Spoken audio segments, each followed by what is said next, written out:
All right, let's talk about the happiness circuit. We're going to dive into 3 simple brain tricks you can start using like right now to reset your biology and genuinely feel better. So let's just start with a really big question. What if happiness was never actually about your job or your relationship or how much money you have? What if the control switch has been inside your brain this whole time and you just haven't been shown how to use it yet? So many of us have been there. You wake up and on paper, everything's fine, right? Life is good. But you just feel flat, kind of disconnected, empty. It's this super common and really frustrating feeling. And this isn't just some vague feeling, it's a massive global issue. The World Health Organization estimates that over 280 million people are dealing with depression. That number is just staggering, and it doesn't even begin to count the millions more who are just kind of getting by but not really living. There's actually a clinical term for this feeling of numbness. It's called anhedonia. It's when the things that used to let you up, your favorite music, a hobby, hanging out with friends, they just don't hit the same way anymore. It's not that you're sad necessarily, you're just flat. So what do we do when we feel that way? We try to change things on the outside. We think, oh, I'll chase that promotion, or I'll buy that new thing, or we just scroll and scroll looking for a distraction. And sure, it might work for a minute, but that feeling of emptiness, it always comes back. And that's because we're treating the symptom, not the actual system underneath. And this brings us to the absolute core idea of today's explainer. Happiness isn't something you just wait for to happen to you. It's a biological state that your brain produces. Think of it like this. You have a chemical cockpit in your head, and it's about time we all learned how to fly it. So, your mood is basically driven by these 4 key chemicals. You've got dopamine for motivation, serotonin for that feeling of calm confidence, oxytocin for connection and trust, and endorphins for that rush of euphoria. The thing is, when these are running low, even a perfect life feels completely hollow. So the real trick is learning how to trigger them ourselves on demand. Okay, let's get into it. Trick number 1 is what I call the completion loop. This one targets dopamine, and it is by far the fastest way to hack your brain's motivation and reward system. Now, there's a huge myth about dopamine. We all think it's the pleasure chemical, but that's not quite right. It's actually the anticipation and achievement chemical. Your brain releases it when you move toward a goal, and then you achieve it. That feeling of completion, that's the trigger.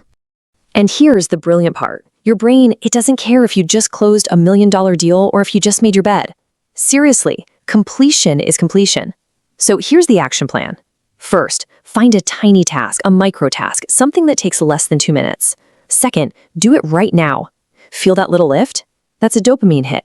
Now for the real magic, stack 3 of those small wins in a row.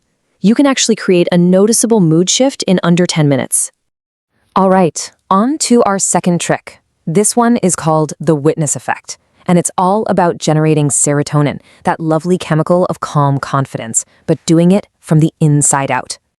This is such a powerful insight from neuroscience. We're always chasing serotonin from the outside world, right? We want the likes, the comments, the praise. But here's the secret. Your brain can't really tell the difference between someone else praising you and you genuinely recognizing your own good actions. So here's how you do it. Just set a timer for 60 seconds. That's it. In that 1 minute, I want you to recall a quiet win, a moment from the last week where you were proud of how you showed up, especially when nobody was watching. Maybe you were patient when you really wanted to snap, or you helped someone out. Just hold that memory for the full minute. Let your brain really register it. And trust me, this isn't some fluffy self-help trick. It's a direct command to your brain to produce serotonin. And that brings us to our third and final trick, which, honestly, might be the most important one for all of us living in this modern, kind of isolated world. It's called the oxytocin bridge, and it's all about creating real human connection. So here's the problem we're all facing. Research has found this really direct, kind of scary link. The more time we spend on social media, the lonelier we tend to feel. It's like we're consuming the simulation of connection, but our oxytocin system, our connection chemical, it knows the difference. It knows it's not the real thing. So to get that real oxytocin flowing, you have to cross a bridge. You have to go from being a passive consumer of content to being an active giver of connection. You have to create a moment of genuine human warmth. So here's the action. Just send one person a real message. Not a meme, not a reply to a story. Make it personal. Just a quick note saying, hey, was just thinking about you. And the most amazing part, you trigger oxytocin in your own brain the moment you hit send. The act of giving is the reward. So here's the bottom line. Your brain isn't broken. It's probably just chemically drained.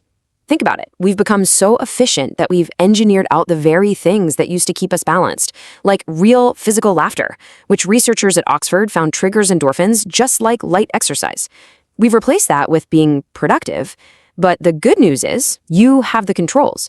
You can start producing your own happiness. So let's just quickly recap the tools we've talked about. You've got the completion loop for a quick hit of dopamine.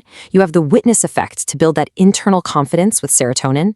And you have the oxytocin bridge to create real, meaningful connection. If you take away just one thing from all of this, please let it be this. You can stop waiting to feel better and start giving your brain the biological ingredients it needs to thrive. Happiness is a production, not a lottery ticket. So I'll leave you with one final thought and a little bit of a challenge. Which of these 3 tricks are you going to try first? And don't wait. How you spend the next few minutes can literally determine your chemical baseline for the rest of the day.